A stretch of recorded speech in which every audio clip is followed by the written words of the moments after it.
창세기. 우리는 첫 번째 비디오에서 1장부터 11장에 담긴 성경의 기본 줄거리를 보았습니다. 하나님은 만물을 창조하시고 자신의 형상대로 인간을 만들어 세상을 다스리게 하셨지만 인간은 죄와 반역을 선택하고 세상을 폭력과 죽음으로 물들이며 결국 바벨탑을 쌓다 흩어지죠. 하나님은 과연 세상을 어떻게 구속하시려는 걸까요? 궁금해지는데요.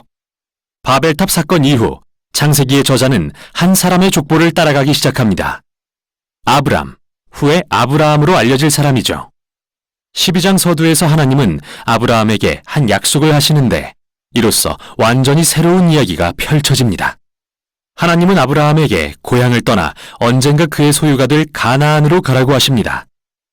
그 땅에서 큰 민족을 이루고 이름이 창대케 되며 복을 받을 거라는 약속과 함께요. 이 약속은 다시 창세기 앞부분과 연결되는데요. 바벨은 오만하게도 자신들의 이름을 드러내려 했지만 결국 뜻대로 되지 않았죠.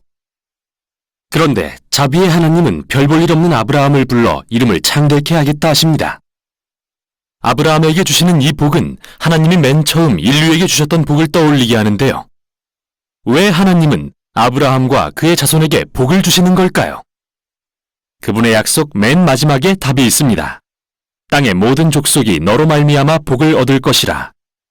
이게 성경에 남은 모든 이야기를 이해하는 열쇠입니다. 하나님은 아브라함의 자손을 통해 반역한 인류를 구원하고 복을 베풀기로 계획하신 거죠. 이게 구약의 모든 이야기가 이 자손, 즉 이스라엘 민족에게 집중된 이유입니다. 또한 이스라엘이 후에 시내산에서 제사장 나라로 불리게 되는 이유이기도 하죠. 하나님은 이들을 통해 다른 민족들에게 자신이 어떤 분인지 보여주고 싶으신 겁니다. 성경에서 선지자들과 시편 저자들이 선포하듯이 열방을 공의와 평화로 다스릴 이스라엘의 메시아 왕이 마침내 이 약속을 성취하실 것입니다. 아직까진 이런 내용이 명확히 드러나지 않지만 계속 읽으면서 약속이 어떻게 전개되는지 보도록 하죠. 창세기의 나머지 부분은 아브라함과 그의 자손에 초점을 맞춥니다. 아브라함, 이삭, 야곱, 그리고 그의 12아들 순으로요. 이를 각 세대의 이야기는 동일한 두 주제를 갖는데요. 먼저 아브라함의 자손은 모든 세대가 실패를 되풀이합니다. 계속해서 나쁜 결정을 하여 삶을 망치고 하나님의 약속을 위기에 빠뜨리죠.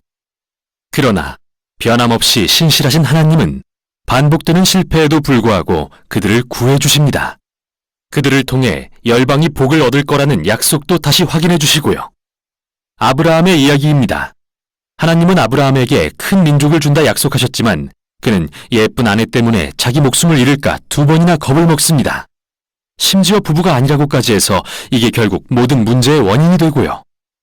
뿐만 아니라 아브라함과 아내 사라는 아이를 갖지 못하는데요. 그러자 사라는 아브라함을 자기 여종인 하갈과 자기해서 또다시 많은 문제를 야기합니다.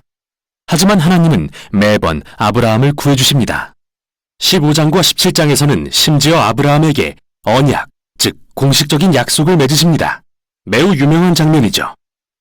아브라함에게 밤하늘에 별을 세워보라고 하시면서 그의 후손이 이처럼 셀 수 없이 많아질 거라고 하십니다.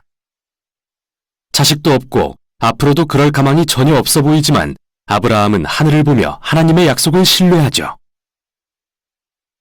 그러자 하나님은 이 언약을 통해 아브라함이 여러 민족의 아버지가 되고 하나님의 복이 세상에 흘러갈 것이라 약속해 주십니다. 하나님은 아브라함에게 언약의 증표로 가문의 모든 남자아이에게 할례를 베풀라고 명하시는데요. 이건 그의 자손이 번성하는 게 하나님의 선물임을 기억하게 하는 상징이 됩니다. 마침내 아브라함은 많은 자식을 낳고 나이가 들어 생을 마칩니다. 이제 야곱이 주인공이 되어 더 드라마틱한 이야기를 이어가는데요. 그는 태어나면서부터 자기 이름처럼 속이는 자로 살아갑니다. 그는 장남에게 주어져야 마땅한 복을 빼앗기 위해 형 에서를 속이고 늙어 눈이 어두운 아버지를 속여 복을 가로챈 후 급히 도망갑니다. 그는 4명의 아내 중에서 오직 라헬만을 진심으로 사랑했는데 이 일로 가족 안에 경쟁 관계가 생깁니다.